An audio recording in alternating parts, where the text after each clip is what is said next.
co-powered by Techno.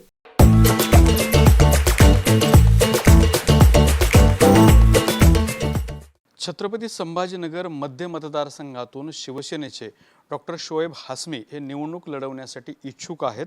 शिवसेनेला अनेक मुस्लिम मतदारांनी मतदान केलेलं आहे, त्यामुळे शिवसेनेने सुद्धा मुस्लिम चेहरा द्यावा अशी मागणी सध्या समोर येत आणि याच मागणीच्या अनुषंगाने शोएब हासमी यांच्या नावाचा विचार सुरू असल्याची सुद्धा माहिती समोर आलेली आहे. आपल्यासोबत डॉक्टर शोएब हासमी आहेत. सर, काय सांगाल, तुम्ही निवडणूक लढवायला तुम्ही इच्छुक आहात, काय भूमिका आहे? निवडणूकसाठी जसा एक नॅचरल असतात की आपण पार्टीमध्ये आहे आणि जेव्हा माझं नाव इथून गेला एक स्ट्रॉंग कंटेस्टंटमधून, तर माझी इच्छा आहे की मला जर तिकीट भेटलं तर मी पूर्ण ताकदीने हे MLA सेंट्रल MLAचे इलेक्शन मध्यमधून लढणार आणि मला असा जाणीव आहे की माझं नाव 100% फायनल होणार. तुम्हाला 100% तुमच्या नावाची खात्री आहे, मात्र त्या ठिकाणी किशनचंद तनवानी आहेत, नंदू घोडेले आहेत आणि बाळासाहेब थोरात आहेत. हे तुमच्याच पक्षातले तुमचे स्पर्धक आहेत. त्यांनी सुद्धा इच्छा व्यक्त केलेली आहे, तर मग तुमचं नाव कसं फायनल होऊ शकतं? ते स्पर्धक नाही, ते माझे मित्र आहे. आम्ही चौघे मित्र आहे. एक पार्टीमध्ये काम करतात, उद्धव साहेबांसाठी काम करतात, पार्टीसाठी काम करतात. ज्याच्याही नाव येईल त्यांच्यासाठी आम्ही सगळे मिळून काम करणार. पण मला असा एक विश्वास आहे की मला हे तिकीट 100% भेटणार.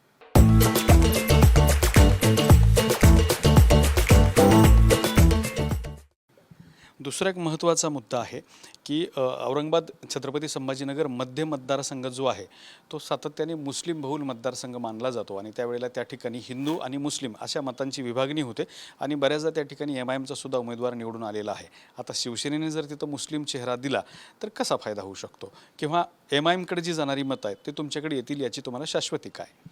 अनफॉर्च्युनेटली मागील 40 वर्षात असा झालेला आहे, पण यावेळी असा होणार नाही. 100% असा होणार नाही की मतविभागणी होणार.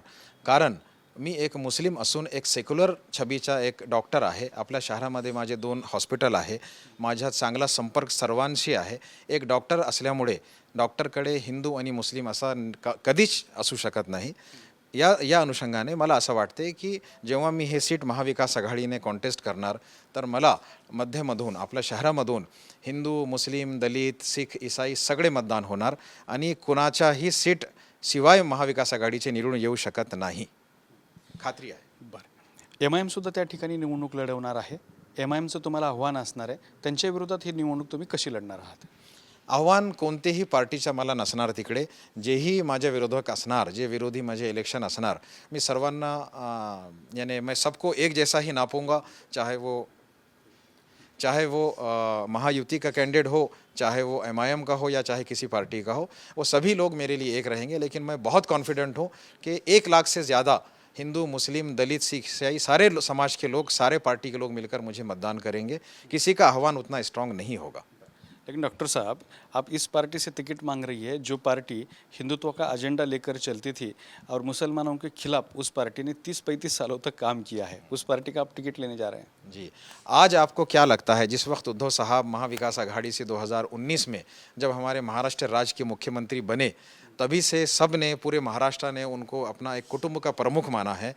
और उद्धव साहब ने बार बार अपनी स्पीच में कहा, जिससे मैं कन्विंस हूँ कि हमारा हिंदुत्व पेट भरने वाला हिंदुत्व है, घर जलाने वाला हिंदुत्व नहीं है. हिंदुत्व का मतलब, आप भी एक हिंदू है तो हिंदुत्व का मतलब क्या ये होता है किसी मुसलमान को गाली देना या बुरा बोलना?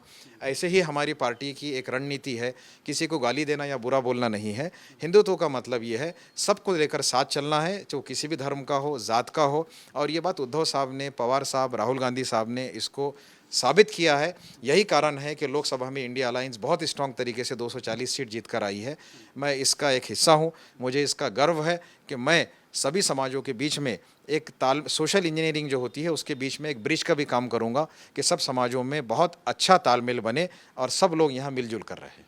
लेकिन MIM पार्टी जो है वो पार्टी भी तो महाविकास आघाड़ी के साथ आने की बात कर रही है. देखिए, MIM पार्टी का क्या एजेंडा है, क्या आइडियोलॉजी है, ये आप सभी लोग जानते हैं. तो इस वजह से मुझे नहीं लगता है कि महाविकास आघाड़ी और MIM की कोई युति हो सकती. फिर भी अगर दोनों पार्टी के बड़े नेता ये बात करते हैं तो मुझे पता नहीं क्या रिजल्ट आएगा.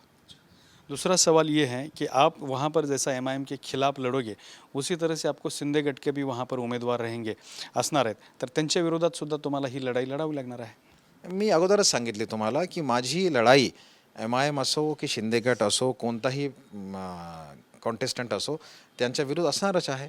मी जिंकण्यासाठी लढतो. मेरा ये इच्छा नहीं है कि कोई मेरे खिलाफ हारे.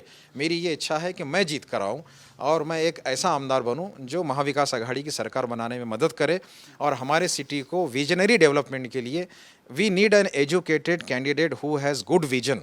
इसके साथ मैं आया हूँ. वरना मुझे इलेक्शन में आने के लिए दोनों वेल सेटल्ड हॉस्पिटल होते हुए इतनी मेहनत करने के लिए जो मुझे एक गरज महसूस हुई है उसका रीज़न ये था कि हमको पिछले 40 साल में ऐसा कोई लीडरशिप नहीं मिला जो हमारे शहर की तरक्की कर सके. मैं इस भरोसे के साथ आया हूँ कि मुझे सभी समाज, सभी जात, सभी पार्टी के लोग सपोर्ट करेंगे और बहुत ज़्यादा वोट के साथ चुन कर देंगे. आप ये बात तो बहुत बड़ी कर रहे हैं, लेकिन कुछ दिन पहले आपने एक पोस्ट ऑफिस में जाकर एक अफसर को गाली भी दी थी. मैंने गाली नहीं दिया था, उसका कर्तव्य याद दिलाया था.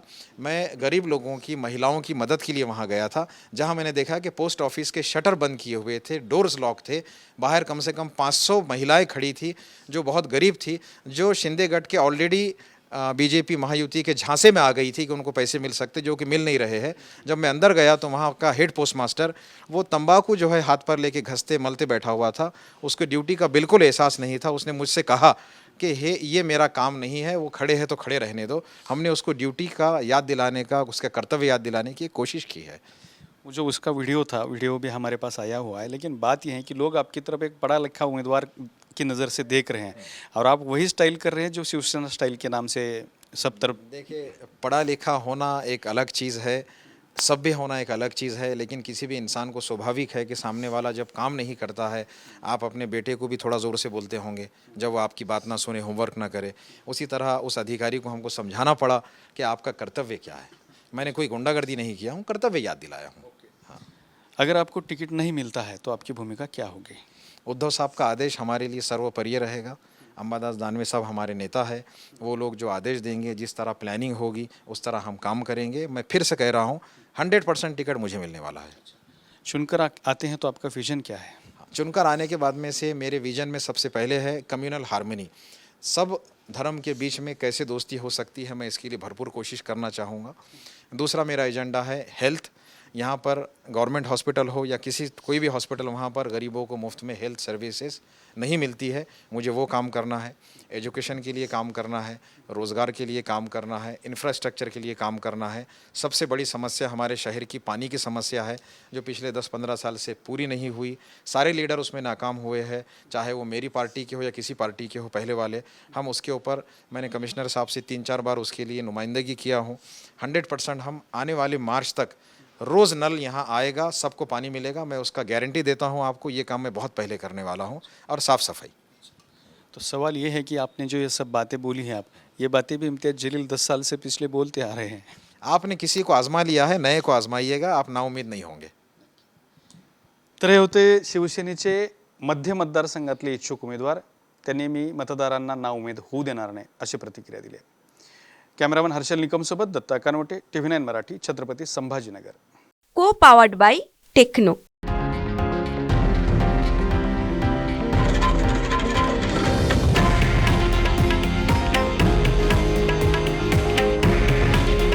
हे आहे देशातील नंबर 1 न्यूज नेटवर्क आणि आपण पाहत आहात TV9 मराठी.